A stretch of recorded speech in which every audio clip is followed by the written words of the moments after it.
자, 지난주 설교를 기억하십니까?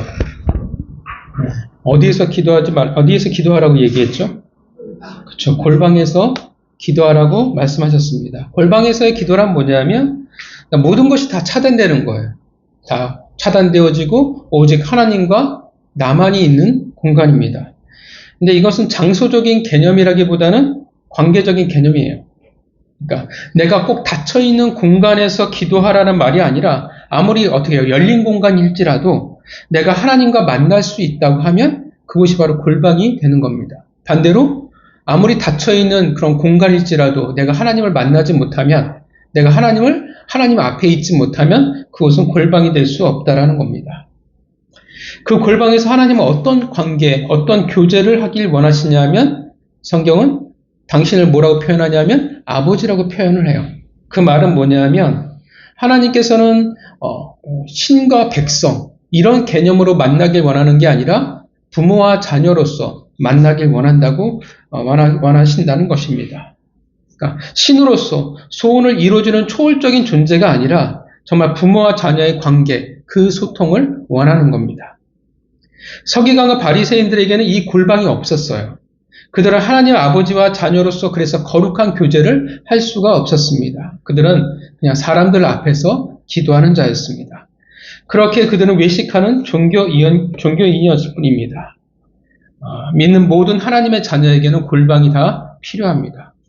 한 주간 모두 각자의 골방에서 아버지와 교제하는 삶을 기도를 하셨을 줄 믿습니다. 자, 그리고 오늘 또 서기관과 바리새인들의 기도에 대해서 말씀하시는데 뭐에 대해서 이야기하냐면 중언부언하는 기도예요. 그 기도가 뭔지를 좀 더 자세히 우리가 나누고자 합니다. 그들은 외식하는데 어떤 기도냐면 중언부언하는 기도라고 말합니다. 바리새인과 서기관의 기도가 중언부언이라는 거예요. 그리고 그렇게 하면 안 된다고 예수님이 말씀하십니다. 자, 중언부언하는 기도라는 것이 과연 무엇일까? 어떤 의미일까요? 중언부언하는 기도. 우리가 흔히 생각하면 반복, 그죠? 했던 말하고 또 하고, 했던 말하고 또 하고. 기도하다 내용이 똑같이 반복되어지는 것. 그런 반복을 말하는 걸까?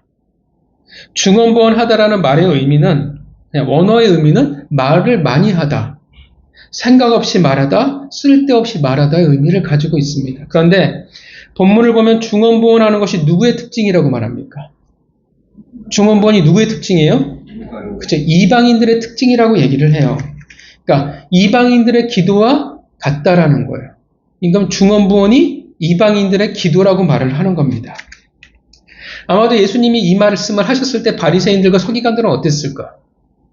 어땠을 것 같습니까? 너희들의 기도가 이방인의 기도와 같아라고 얘기했을 때 얼마나 열받겠습니까? 그죠?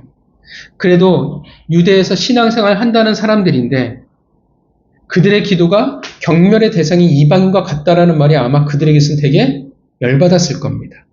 유대인들에게 있어서 하나님이 이방인들을 창조하신 목적은 하나예요. 왜 창조하신지 아십니까? 하나님이 지옥에 땔감이 필요한데 그 땔감으로 하나님께서 만드신 게 이방인이라고 유대인들은 생각을 했어요. 그만큼 자부심을 가지고 있었던 자들인데 예수님이 뭐라고 그래요? 너희들의 기도는 이방인과 같아라고 말을 한다는 겁니다. 성경을 보면 정말 예수님 대단하신 게 까는데 정말 잘 까요. 그래서 정확하게 기분 나쁘게 딱 집어서 까요. 예수님이 죽으실만 했다라고 저는 생각을 합니다. 굉장히 그들에게 모욕이에요. 감히 이방인과 동급으로 바리새인과 서기관들을 취급했으니까. 근데 그냥 중언부언을 했다가 아니라 이방인과 같다라는 말이 붙어서 중언부언이야라고 하면 의미가 달라집니다. 그러니까 쓸데없이 기도를 반복하는 게 문제가 아니라 그 이상의 것이 있다라는 거예요. 여러분, 이방인과 같은 중언부언이라고 하면 어떤 의미가 되겠습니까? 그 기도에 어떻게 해요? 이방인이 있다라는 거예요. 그러니까 이방인들이 가지는 생각, 이방인들이 가지는 가치관, 하나님을 믿지 않는 자들이 가지는 기도에 대한 기준이 어떻게 해요? 서기관과 바리새인들의 기준에 똑같이 있다라는 겁니다. 그게 뭘까요? 이방인과 같이 중언부언한다는 것은 결국 그들의 기도가 어떤 기도가 되어지냐면 주문이라는 거예요. 우리가 옛날에 한참 어렸을 때 떠들어댔던 수리수리 마수리와 같다라는 겁니다. 실제로 이방인들의 기도에서는 자신이 이루고 싶은 소원이나 혹은 그것에 대한 경고, 그러한 문구가 있으면 지쳐 쓰러질 때까지 그것을 반복하고 또 외우고 또 외웠다라고 합니다. 왜 그렇게 열심히 했을까? 왜 그렇게 정성을 다했을까? 우리 옛날 어르신들도 그랬잖아요. 물 한 잔 떠놓고 달빛에 그렇게 빌었잖아요. 왜 그럴까요? 왜 그렇게 했을까요? 왜냐하면 그래야 신이 감동하니까. 그래야 신이 감동해야만, 감동시켜서 내 소원을 이룰 수 있다라고 생각을 한 거예요. 이것이 이방인들의 기도입니다. 왜 이러한 기도를 예수님이 싫어하고 계시냐? 왜 이것이 외식이냐 하면 분명히 정성은 있어요. 그런데 똑같은 말을 반복한다라는 게 문제일까요, 여러분? 이것은 정성의 문제가 아니라 대상의 문제예요. 관계의 문제라는 겁니다. 이방인과 같이 중언부언하지 말라는 것은 곧 하나님을 주문의 대상으로 삼지 말라는 이야기가 되어집니다. 앞서 얘기했지만 주문이라는 건 뭡니까? 그냥 목적은 어떻든 대상은 어떻든 어떠냐면 신을 감동시키는 거예요. 신을 설득하는 거예요. 감동시켜서 뭘 하려고 하냐 하면 내 이루고 싶은 목적을 이루기 위한 거예요. 내 소원을 성취해야 되는데 어떻게 해요? 나는 능력이 없어. 내가 감당할 수가 없어. 내가 실력이 딸리니까 나보다 더 센 존재에게 매달려서 그 존재를 감동시키거나 아니면 대가를 치러서 내 소원을 어떻게든 이루고자 하는 겁니다. 그러니까 이런 거죠. 하나님, 이 정도 내가 정성으로 때려 박았으면, 열심히 해줬으면 당신도 어떻게 뭔가 해줘야 되지 않겠습니까? 그래서 어떻게 하냐면 내가 100일 기도를 해요. 내가 1000일 새벽 기도를 해요. 이 정도 열심을 내가 보였으면 이 정도 정성을 봐서라도 당신은 내 소원을 들어줘야 합니다라고 한다는 겁니다. 결국 왜 이렇게 하냐 하면 입술로는 어떻게 해요? 하나님 아버지라고 이야기하지만 사실은 하나님을 내 소원을 이루어준 신이라고 내가 인식하는 겁니다. 그러니까 결국 기도의 차이는 어디에서 생기냐면 내가 하나님을 그 대상을 어떻게 인식하느냐에 따라서 차이가 생기는 거예요. 대상을 내가 어떻게 인식하느냐에 따라서 우리의 관계가 달라지는 겁니다. 골방에서의 기도는 하나님은 분명 우리와 어떤 관계를 맺길 원하시냐면 분명 하나님께서 본인을 아버지라고 말씀하셨어요. 그러면 우리의 기도는 어떤 기도가 되어야 돼요? 어떤 관계여야 돼요? 아버지와 자녀의 기도가 되어야 돼요. 우리의 기도는 아버지와 자녀 사이라는 전제가 깔린다라는 거예요. 그런데 소원을 이루어줄 초월적인 존재로 인식하면 하나님이 우리의 수단과 도구가 될 수밖에 없다라는 겁니다. 하나님을 우리 아버지로 인식하면 기도가 뭐가 될 수밖에 없냐 하면 대화가 될 수밖에 없어요. 그런데 하나님을 내 꿈을 이루어줄 신으로 인식하면 기도가 뭐가 되어지냐면 아무리 열심히 해도 주문이 되어지는 거예요. 새벽기도 열심히 나와서 금요기도 나와서 내가 금식하면서 기껏 어떻게 해요? 내 입술로는 사실 수리수리 마수리를 외치고 있는 겁니다. 하나님을 아버지로 인식하면 어떻게 돼요? 관계의 특징이에요. 그 대상을 알아가는 것이 되어집니다. 그런데 하나님을 신으로 인식하면 뭐가 되어지냐면 알아가는 것엔 관심이 없어요. 뭐가 중요해지냐면 열심이 중요합니다. 기도를 통해 하나님을 어떻게 인식하고 있느냐가 보여진다라는 거예요. 하나님을 내가 아버지로 대할 것이냐, 하나님을 이방인들과 같이 신으로 대할 것이냐, 그것에 따라 하나님은 목적이 될 것이냐, 우리의 수단과 도구가 될 것이냐가 결정되어진다라는 겁니다. 그러니까 예수님이 지금 경고하시는 거예요. 너의 하나님 아버지를 주문의 대상, 너의 소원을 이룰 도구로 이방인들처럼 대하지 말라는 겁니다. 단지 똑같은 기도를 반복하면 안 돼. 너희가 생각을 놓쳐버려서 혹은 졸다가 너희가 횡설수설한 기도를 하지 말라고 말하는 그 정도를 말하는 게 중언부언이 아니라는 거예요. 기도가 얼마나 유창하냐 아니냐를 말하는 것도 아니에요. 얼마나 많이 거룩해 보이는 말을 하냐 아니면 미사여구를 붙이냐 그런 걸 말하는 건 아닙니다. 졸다가 깜빡해서 또 했던 말 또 한 거, 또 하고 그런 것을 말하는 게 아니, 그런 1차원적인 문제를 말하는 게 아닙니다. 과연 너희가 하나님을 어떻게 어떤 대상으로 지금 보고 있냐라고 묻고 있는 거예요. 하나님을 어떤 대상으로 보냐에 따라서 우리가 아무리 정신을 차리고 우리가 잠들지 않고 똑바로 제정신으로 있을지라도 내가 아무리 긴장하고 열심히 기도할지라도 내가 똑같은 말을 반복하는 것이 아닐지라도 어떻게 해요? 그 대상을 인식하는 것에 따라 그 기도는 외식하는 자의 기도요. 아무리 경건한 언어를 사용하더라도 이방인의 기도가 될 수 있다라고 말씀하시는 겁니다. 중언부언하는 기도는 결국 줄 자와 받을 자가 아무 관계가 없다라고 말하는 겁니다. 그러므로 구하는 사람은 줄 대상을 어떻게 쓰든지 감동을 시켜야 돼요. 관계가 없으니까. 한마디로 신을 감동시킬 수 없으니까 소원과 비례되는 열심 혹은 대가, 말을 많이 해서 감동을 시키는 지성이면 감천이 된다가 기도의 중요한 핵심이 되어져 버린다라는 겁니다. 이방인의 기도에는 신과의 그 어떤 인격적인 관계라는 게 존재하지가 않아요. 이렇게 얘기할 수 있어요. 무슨 소리입니까? 무당도 자기가 모시는 신과 대화하지 않습니까? 그런 관계를 우리가 말하는 인격적인 관계란 그런 관계를 말하는 게 아닙니다. 신과 종의 사귐과 관계가 있을지는 모르겠지만 아버지와 자녀의 그 격과 격의 사귐은 없다라는 거예요. 그러나 그런 인격적인 교류는 없어요. 여러분, 그들이 무당이 접신하면서 무슨 대화를 하겠습니까? 스님들이 연부를 외우면서 무슨 신과 마음을 나누려고 하겠어요. 그들의 기도는 대화일 수가 없어요. 그런데 우리의 기도는 뭐냐면 우리의 기도는 대화입니다. 대화는 단지 소원이 목적이 아니라 깨달음이 목적이 아니에요. 그냥 나누는 것 자체가 목적이 되어집니다. 물론 그 나눈 것 자체는 뭐가 있냐면 소원도 있고 내 간절함도 있습니다. 불교는 부처가 목적이 아니에요. 그것을 통해 내 깨달음과 해탈이 그들의 목적입니다. 그들의 기도는 철저히 어떻게 해요? 부처가 아니라 내 자신이 목적이 되어집니다. 내가 얻을 수 있는 것, 자신이 이루고 싶은 것, 자신이 깨닫기 원하는 것, 그것이 그들의 기도와 수행과 주문의 목적이 되어지는 겁니다. 예수님은 이런 짓을 하지 말라는 거예요. 자기가 이루고 싶은 것을 이루어주는 대상으로 하나님을 대하지 말라는 거예요.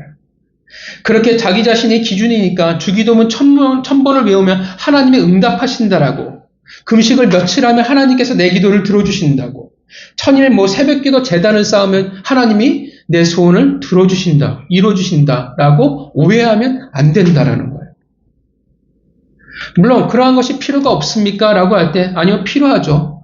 우리는 금식도 필요하고 새벽기도도 필요하고 열심히 새벽기도에 제단을 쌓는 것도 필요합니다. 또 그렇게 하겠다고 하면 저는 절대 말리지는 않습니다. 소원은 말해도 돼요. 소원도 되고 열심도 좋아요. 중요한 것은 하나님을 내가 어떠한 대상으로 보면서 하고 있냐라는 거예요. 나의 하나님으로 내가 인식하느냐, 아니면 내 소원을 이루어준 신으로 인식하느냐, 내가 대화를 하고 있느냐, 아니면 주문을 외고 있느냐. 예수님은 지금 뭘 말씀하시냐면 요구하는 거예요. 너희 아버지를 아버지답게 대하라는 겁니다. 여러분, 하나님이 인간을 창조하실 때 특별히 창조하셨잖아요. 하나님 우리 인간을 어떻게 창조하셨습니까? 하나님의 형상대로 지음을 받았어요. 하나님이 형상대로 지음을 받았다라는 뜻이 뭡니까? 어떤 뜻이에요? 하나님과 소통할 수 있는 존재가 되었다라는 뜻이에요. 우리의 격은 사실 그 하나님과 대화할 수 있는 격이 아니에요.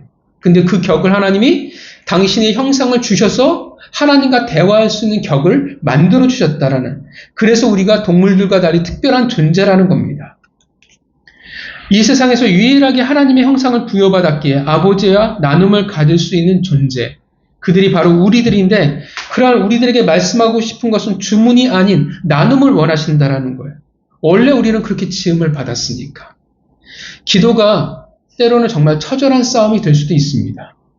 그러나 그 근본은 바로 하나님과의 나눔과 사귐이 있는 시간이요, 자리라는 겁니다.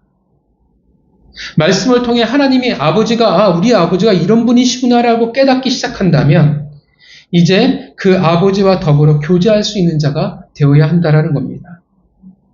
기도가 단지 어떻게 해요? 그전에는 수단이었어요. 내가 어렸을 때는. 그런데 이제 어떻게 바뀌어야 돼요? 목적이 되어야 한다라고 말하고 있는 겁니다. 중언부언하는 기도는 똑같은 말을 하니까 하나님이 지겹다라고 말하는 게 아닙니다. 졸다가 또 졸다가 하도 똑같은 말을 하니까 정신 좀 차리라고 예수님이 말씀하시는 것도 아니에요. 나를 수단으로 삼지 말라는 겁니다. 이방의 거짓 신으로 대하지 말라는 거예요. 그렇게 8절에 뭐라고 말씀하십니까? 8절 읽어볼까요? 읽겠습니다. 시작. 그를 본받지 말라. 구하기 전에 너희에게 있어야 할 것을 하나님 너희 아버지께서 아시느니라. 저희를 본받지 말라고 말씀하시고 뜬금없이 뭘 말씀하시냐면 구하기 전에 너희에게 있어야 할 것을 아신다고 말씀하세요. 왜 이런 말씀을 하실까요? 구하지 말라고 이야기하는 걸까요? 어차피 너희가 원하는 건 내가 다 신이라서 다 아니까 굳이 나에게 말할 필요가 없어라고 말하는 걸까요? 그럼 우리 기도는 다 틀렸죠, 그죠? 너희에게 있어야 할 것을 아버지가 아신다. 그러니까 뭘 하라고 말하냐면 있어야 할 것을 아시니까 잘 해결해 주실 것이다. 기도만 하면 돼. 너에게 이럴 소원은 내가 진작부터 다 알고 있으니까 너희들은 나를 놓고 열심히 기도하면 내가 다 들어줄 거야. 그런 말이 아니라 하나님이 말씀하시는 거예요. 나도 알아. 너희들이 소원만을 그렇게 미친 듯이 이야기하고 또 이야기하지 않아도 나도 이미 알고 있다라는 거예요. 그러니까 그런 식으로 하지 말라는 겁니다. 나도 알아. 소원만을 이야기하니까 그 소원을 안다라고 말씀하신다라는 거예요. 아버지로서 골방에서 친밀한 관계, 사귐, 대화를 하고 싶다라는 거예요. 그런데 어떻게 해요? 이놈의 자식이 늘 와가지고 자기가 가지고 싶은 것만 막 얘기한다라는 거예요. 아무리 어떻게 해요? 부모가 애야 불러도 대답을 안 해요. 그리고 대답 안 하고 어떻게 해요? 눈 닫고 귀 닫고 내가 가지고 싶은 것만 주세요. 이게 전부예요. 아무리 이야기해도 들으려고 하잖아요. 불철주야 열심히 찾아와서 돈 달라고 이야기를 해요. 하나님 뭘 관심 있어요? 내 자녀를 통해서 이야기하고 싶은 것들이 얼마나 많겠어요. 여러분들은 자녀를 놓고 있으면 어떻게 해요? 하고 싶은 말들이 있잖아요. 나누고 싶은 말들이 있잖아요. 오늘 하루의 과제, 해야 할 일들, 그게 끝이 아니잖아요. 나누고 싶은 마음들이 있지 않습니까? 더 아이들하고 친밀해지기 원하잖아요. 하나님도 똑같다라는 거예요. 친해지고 싶고 하나님이 이야기하고 싶은 것들이 있는데 찾아와서 어떻게 해요? 전혀 하나님에게는 관심이 없다라는 거예요. 죽어라 열심히 기도를 해요. 유창한 말로 떠벌려요.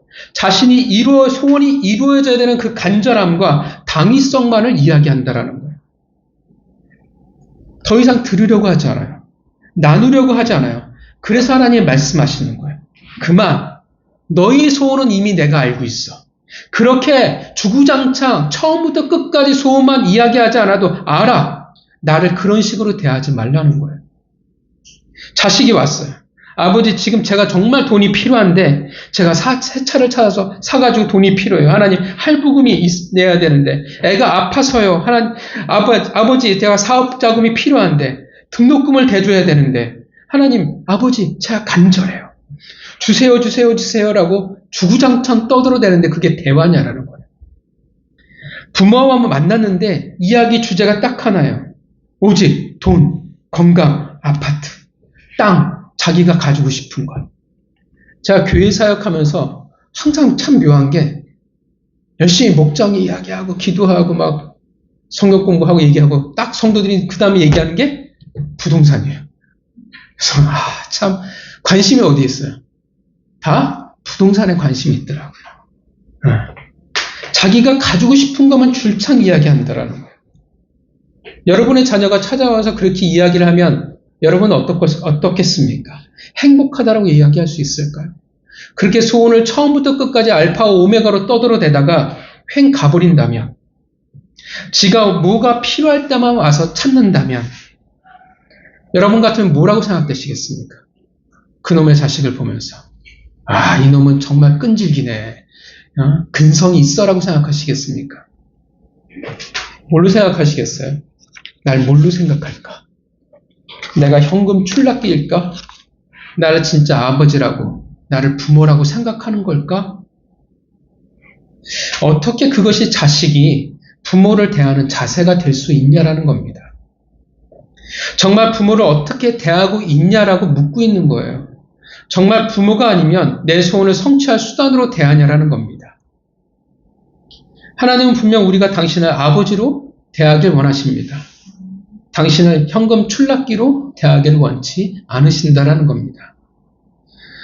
그러면 이렇게 말할 수도 있겠죠. 제가 지금 너무 절박한데, 내 인생의 위기인데, 그러면 어떻게? 이 기도 제목은 딱 한 번만 얘기해야 됩니까?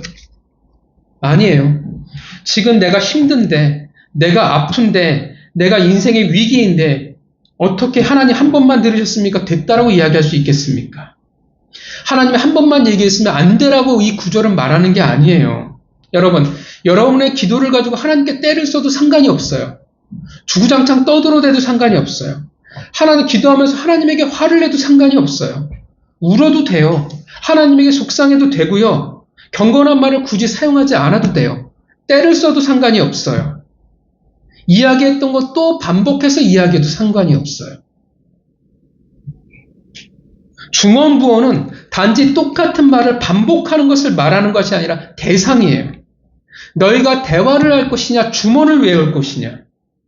대상을 어떻게 생각하느냐가 중요하다라는 거예요. 그렇다면 아버지와 관계라면 그것도 내가 대화라고 인지하고 있다면 돼요. 때를 써도 대화가 될 수 있고, 화를 내도 대화가 될 수 있고, 삐지고 토라져도 어떻게 해요? 아버지와 나의 관계가 될 수 있어요. 우리가 성장하면서 그랬잖아요.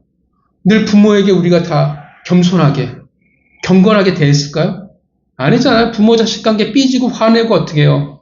가출하기도 하고, 협박하기도 하고, 다 우리가 그런 경험들이 있잖아요. 하나님도 똑같은 거예요. 그건 문제가 아니라는 거예요. 대화라는 것은 서로 오고 가는 건데, 오직 내 소원만을 이야기하고 그것이 마치 끝이라고 생각하는 것. 내가 지금 대화라고, 아버지라고 인지 못하는 것이 문제라는 겁니다. 중언부언한다는 것은 결국 내가 하나님을 잘 모른다라는 단적인 증거가 되어집니다. 하나님이 어떤 대상인지 모르는 거예요. 아버지라는 사실을 몰라요. 평소에 열심히 하나님 아버지라고 외쳤지는 모르지만 사실은 모르는 거예요. 그렇게 사귐이 없을 수밖에 없으며 골방에서의 나눔이 만들어지지 않습니다. 그래서 기도가 아무리 열심히 해도, 아무리 경건해 보여도 외식이 될 수밖에 없습니다. 외식이란 하나님 앞이 아니라 사람에게 보이려고 의를 행할 때 외식이에요. 그러니까 내 자신도 어떻게 해요? 내 자신 앞에서 하는 것도 결국 외식이 되어집니다. 대상을 모르기에 기도의 기준은 내가 될 수밖에 없습니다. 당연히 어디로 갈 수밖에 없냐 하면 내 소원이에요. 내 소원을 들어주는 대상이 되어집니다. 그것이 이방인들의 기도의 특징이 되어집니다. 관계가 없으니까 뭐만 남냐 하면 열심만 남아요. 성도 여러분, 여러분의 기도는 어떤 기도이십니까? 여러분의 기도는 아버지께 드리는 기도이십니까? 아니면 신을 향한 중언부언하는 주문이십니까? 여러분들은 그 기도의 시간을 하나님을 아버지로 대면하고 있습니까? 아니면 내 소원을 채워주는 신으로 여러분들을 대하고 계십니까? 여러분의 기도는 대화라고 생각하세요? 아니면 내 소원을 이루는 주문이라고 생각하십니까? 여러분의 기도는 정말 누구를 향해 있으십니까? 어떤 대상을 향해 있느냐가 되게 중요해요. 우리는 신앙생활하면 열심이라는 게 중요하다고 생각하는데 그 열심보다 더 중요한 것은 대상이에요. 신앙이라는 것 자체가 내가 누굴 향해 있느냐, 누구에게 초점이 맞춰져 있느냐의 싸움이기 때문에 그렇습니다. 유창하게 혹은 거룩하게 한두 시간 기도한다 할지라도 그것이 결국 아버지가 아니라 신에게 나를 위하여 외칠 때는 주문을 외우는 것일 수밖에 없고 중언부언하는 이방인들과 같을 수밖에 없습니다. 그리고 외식하는 종교인이 될 수밖에 없는 겁니다. 절박할 수도 있고 우리는 간절해서 외칠 수도 있습니다. 근데 그럴 때 내 기도를 한번 뒤돌아보세요. 내가 지금 누구에게 기도하고 있을까? 대화인데, 기도는 대화인데 나는 혹시 귀를 닫고 눈을 닫고 내 소원만을 반복해서 떠들어대고 있지 않을까? 대화잖아요. 그럼 귀를 기울여 보시고 생각해 보세요. 자꾸 기도가 주문을 외우는 것이 아니라 대화라는 것들을 자꾸 내가 상기해야 됩니다. 물론 처음에는 어렵습니다. 왜 기도가 어렵냐면 대화는 원래 쌍방이 주고받는 건데 못 듣잖아요. 그죠? 그래서 기도가 어려워요. 뭔가 하나님도 나에게 얘기해 주시면 들리면 대화 기도가 되게 쉬울 것 같은데 안 그렇거든요. 그래도 여러분 대화라고 생각하시고 주절주절 이야기해 보세요. 속사포로 외치는 것도 좋은데 잠깐 멈춰보세요. 멈춰보시고 한번 생각해 보세요. 내 기도는 나는 어떻게 하고 있을까? 하나님은 내 이 대화를, 이 이야기를 어떻게 듣고 계실까? 그리고 귀를 기울여 보시기를 바랍니다. 말씀드렸지만 간절하면 외쳐야 돼요. 반복하는 게 당연합니다. 간절하니까 우리는 기도를 하죠. 간절하지 않으면 우리는 기도 자체를 원래 잘 하려고 하지 않습니다. 그 간절함도 대화의 일부분이라는 것을 하나님도 아십니다. 중요한 건 내가 전부가 아니면 돼요. 이 기도가 하나님과 나와의 관계라는 사실을 우리는 자꾸 생각해 내야 합니다. 여러분의 모든 기도가 아버지와 나누는 대화가 되기를 바랍니다. 물론 하나님이 여러분의 모든 기도를 들으시고 여러분이 원하고 바라는 대로 그 절박한 대로 모두 다 응답하시기를 바랍니다. 그러나 어떤 상황일지라도 여러분의 기도가 신을 향한 주문이 되지 않기를 바랍니다. 이방인들의 중언부언이 되지 않기를 바랍니다. 그 간절함 또한 아버지를 향한 대화가 되어지기를 바랍니다. 그렇게 여러분들의 기도가 가치가 있기를 바랍니다. 하나님께서, 아버지께서 여러분들의 기도를 거부하지 않으시기를 바랍니다. 여러분 기억하시기를 바랍니다. 하나님을 우리가 신으로 소원을 이루어줄 대상으로 우리가 삼을 때, 대화하지 않을 때, 우리의 기도는 주문이 되고 중언부언하는 기도가 된다라는 사실을 기억하시기를 바랍니다. 한 주간 내가 누구 앞에 기도하고 있는지를 점검하시기를, 그렇게 우리의 기도가 이방인의 중언부언이 아니라 아버지와 대화하시는 한 주가 되시기를 주님의 이름으로 축원합니다. 기도하겠습니다.